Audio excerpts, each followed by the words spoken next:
राधे राधे। आज हम देखते हैं कि पति पत्नी में बहुत झगड़े होते हैं। विवाह के समय पति पत्नी अग्नि को साक्षी मानकर एक दूसरे को 7 वचन देते हैं, जिनका दांपत्य जीवन में काफी महत्व होता है।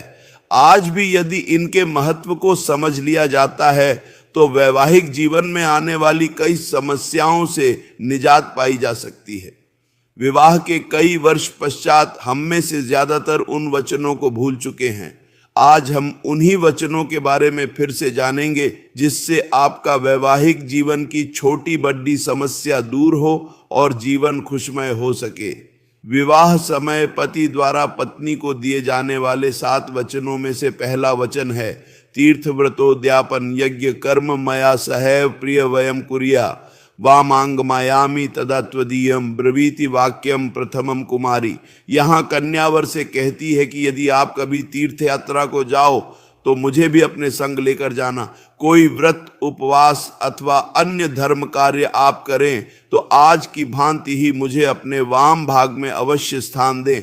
यदि आप इसे स्वीकार करते हैं तो मैं आपके वामांग में आना स्वीकार करती हूँ। अर्थात किसी भी प्रकार के धार्मिक कृत्यों की पूर्णता हेतु पति के साथ पत्नी का होना अनिवार्य माना गया है।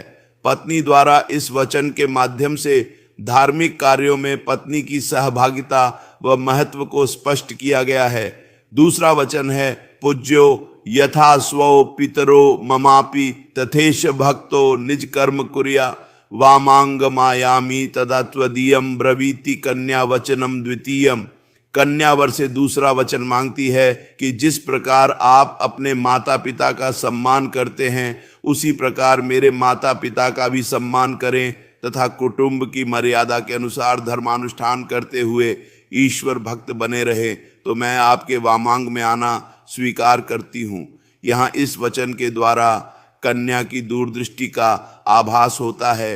उपरोक्त वचन को ध्यान में रख वर को अपने ससुराल पक्ष के साथ सदव्यवहार के लिए अवश्य विचार करना चाहिए। तीसरा वचन है, जीवनम अवस्थात्रय पालनाम कुर्यात वामांगयामि तदा त्वदीयम ब्रवीति कन्या वचनम तृतीयम।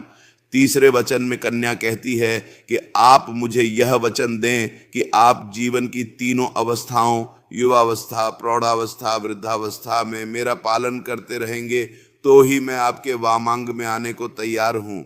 चौथा वचन है, कुटुंब संपालन सर्व कार्य कर्तु प्रतिज्ञा यदि कातम कुर्या वामांग मायामी तदा त्वदीयम ब्रवीति कन्या वचनम चतुर्थ।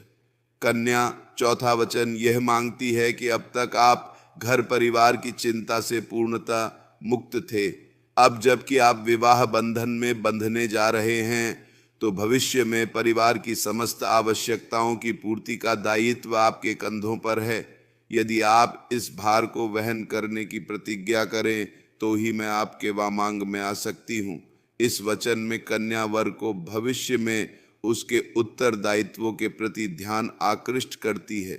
इस वचन द्वारा यह भी स्पष्ट किया गया है कि पुत्र का विवाह तभी करना चाहिए जब वह अपने पैरों पर खड़ा हो, पर्याप्त मात्रा में धनार्जन करने लगे। पांचवा वचन है, स्वसद्य कार्य व्यहार कर्मण्य व्यये मामापि मंत्रे था वामांग मायामी तदत्वदीयम ब्रूते वच। पंचमत्र कन्या।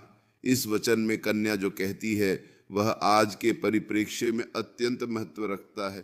वह कहती है कि अपने घर के कार्यों में लेन देन अथवा अन्य किसी हेतु खर्च करते समय यदि आप मेरी भी मंत्रणा लिया करें तो मैं आपके वामांग में आना स्वीकार करती हूँ।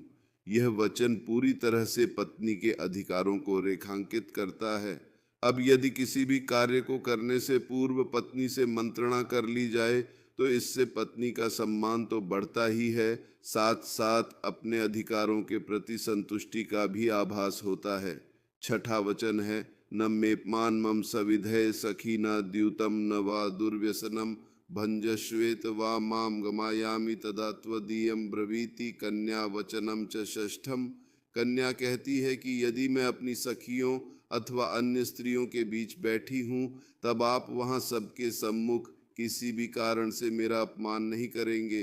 यदि आप जुआ अथवा अन्य किसी भी प्रकार के दुर्व्यसन से अपने आप को दूर रखें तो ही मैं आपके वामांग में आना स्वीकार करती हूँ।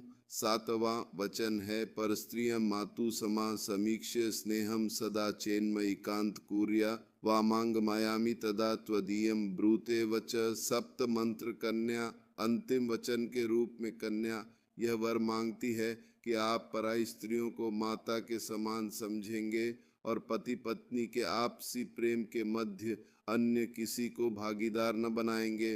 यदि आप यह वचन मुझे दें तो ही मैं आपके वामांग में आना स्वीकार करती हूँ।